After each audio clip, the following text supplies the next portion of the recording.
सांगी साहब तहां हिन सॼे मंज़रनामे खे कीअं था ॾिसो? कल्ह ताईं त पाण ख़ुशि हुआसीं त हाणे मामिलो हली पियो आहे, पर हर नए ॾींहुं का न का ख़बर अची थी वञे त भई मामिलो अञा हलंदे नज़र नथो अचे। अची थी वञे। हाणे हिन में सदर अलवी साहब जो इहो चवणु आहे भई असेंबली अञा हाउस कंप्लीट न आहे, अञा कुझु सीटूं जेकनि से रहनि थियूं, पर उन में ॿ टे आहिनि। हिकिड़ो त इहो त उन नतीजे में जीअं तव्हां ॿुधायो त पूरो प्रोसेस बीह थो वञे। सभ खां पहिरीं जेको थीणी आहे चूंड स्पीकर जी थीणी आहे, पोइ वज़ीर अज़म जी थीणी आहे, उनखां पोइ जेको आहे सो सेनेट जी थींदी, पोइ प्रेसिडेंट जी थींदी, पोइ सेनेट जी थींदी।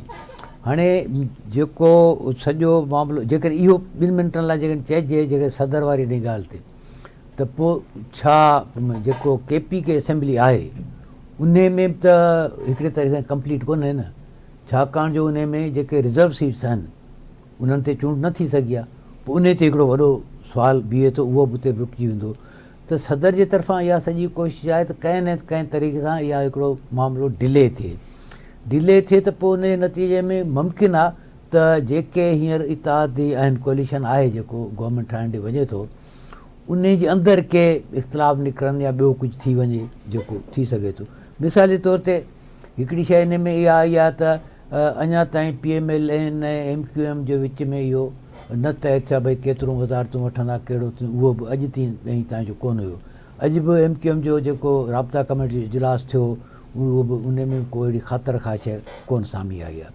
ॿी जेका ॻाल्हि आहे उहा ॾाढी इम्पॉर्टेंट जेका आहे उहा इहा आहे त भई ख़ुदि जेको पीपुल्स पार्टी आहे उहो शायदि इहो पई चाहे त पहिरीं सदर जी चूंड थी वञे, उन जे बारे में शयूं क्लियर थियनि, पोइ जेकॾहिं से असीं हुनजे अंदरि हुकूमत में विहूं न विहूं उहो सॼो आहे।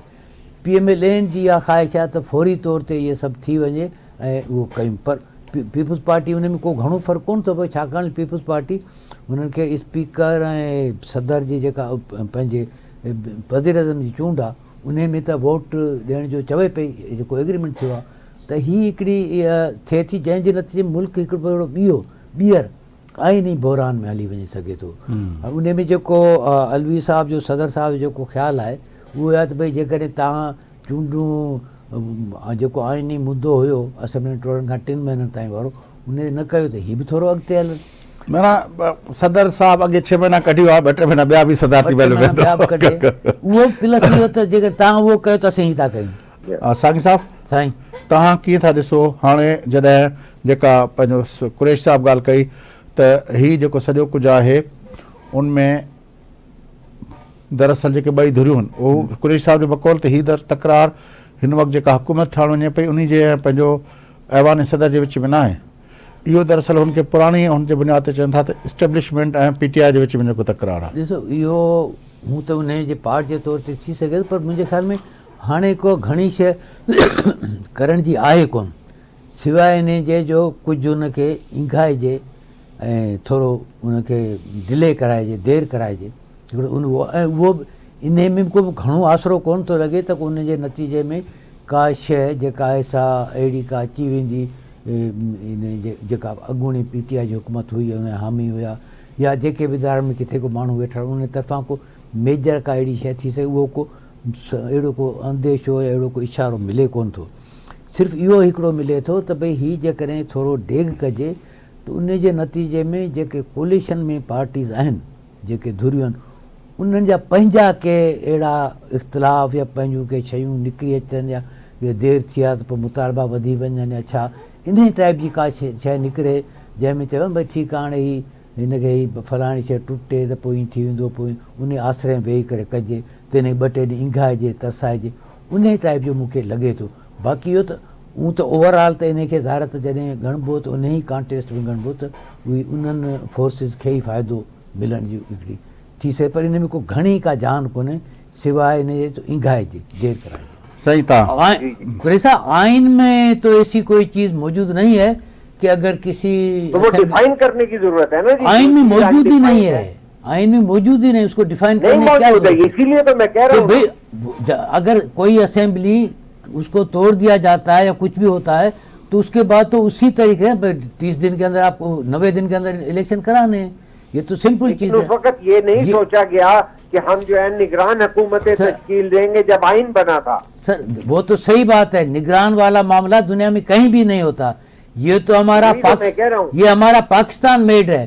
تو آپ ایک اور پاکستان میڈ جو ہے وہ ایک ایجاد کرنا چاہ رہے ہیں تو وہ ایک الگ چیز ہے. میرا خیال میں جو ہے وہ اس طرح سے واضح ہے. اب مثال کے طور پر یہ کہ بھئی جیسے عرفان صاحب بتا رہے تھے کہ بھئی یہ تو آلریڈی مطلب 21 دن کے بعد آلریڈی آئین ہی کنوینٹ کر لیتا ہے اسمبلی. تو اس کو تو ہمیں اسی اسپرٹ میں لے کر کے Yes, جانا ہے. yes, yes. اگر ہم صرف الفاظ کو پکڑتے ہیں وہ تو اسی طرح 90 دنوں کے اندر اسمبلی ٹوٹنے کے بعد 90 دنوں کے اندر الیکشن ہوں گے، ہم کو اس کو بھی اسی اسپرٹ کے ساتھ لینا بالکل چاہیے. بالکل.